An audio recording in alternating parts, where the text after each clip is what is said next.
Okay, class, so this morning I'm going to show you how to create a motion tween. So before we created a classic tween, today we're going to create a motion tween. So I'm going to make a file that's 800 by 600 in pixels, 24 frames per second. Make sure it's HTML5 canvas, hit OK, and I have a new canvas to start with.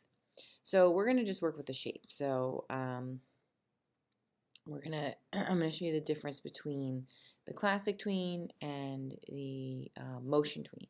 So the classic tween, we would insert keyframes every so many seconds. So let me do this. So we're going to create a 2-second frame, right? And what you already know is that you can create an image. So let me start this over again. Create an object, and then every so many frames we can insert keyframes and move that object to where it needs to be moved.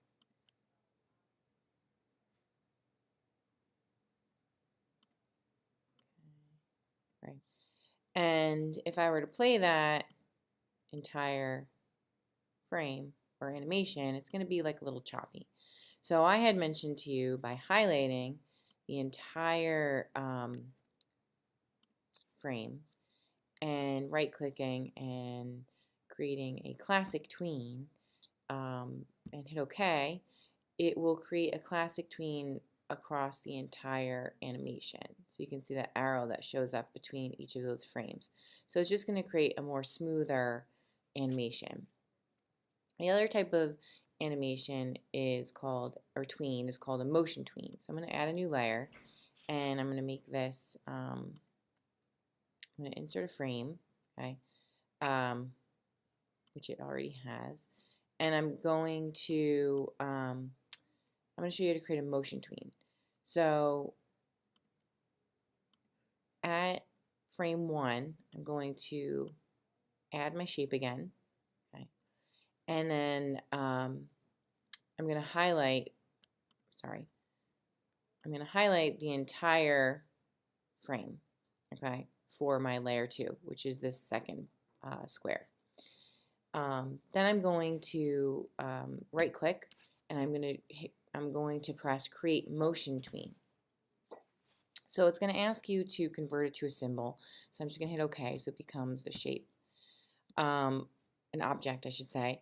And then using my move tool, you have this like little point in the center of your image, of your object. So I'm going to move it across the page. And when I move it, you see that this this line segment with points on it moves across the page as well. So if I were to move my motion tween, you could see it runs along that line.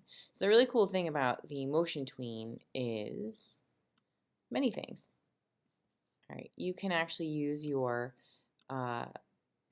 subselection tool to click on the actual line segment, and you can play around with the points.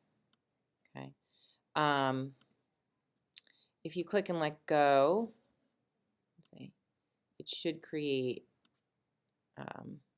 actually, you can push and pull it. So using your selection tool, you can, and of course it's not working in my video, you can pull the line segment if you wanted to change the direction. So again, now you can see that it's kind of going around an arc. Now let's see if this works. You can use your okay, there we go. You can use your sub-selection tool to also change the shape further. So you can see that this line segment has points and anchor bars that come off of both sides. So I can move this in all different directions. Okay. And now if you play through it, you can see that it easily runs along that line. You can also have fun with the motion tween by like rotating, showing like rotation. So let's say I wanted it to rotate around here. I can use my transformation tool, click on my shape. I mean, you could do all sorts of things, right? So I could have it rotate, and then maybe in the next one it's going to get smaller. And then maybe in the next one it's going to get bigger. And then we're going to rotate it again. So let's watch this animation.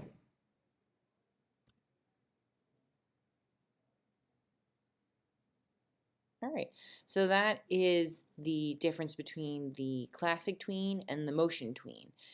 Both very important to understand.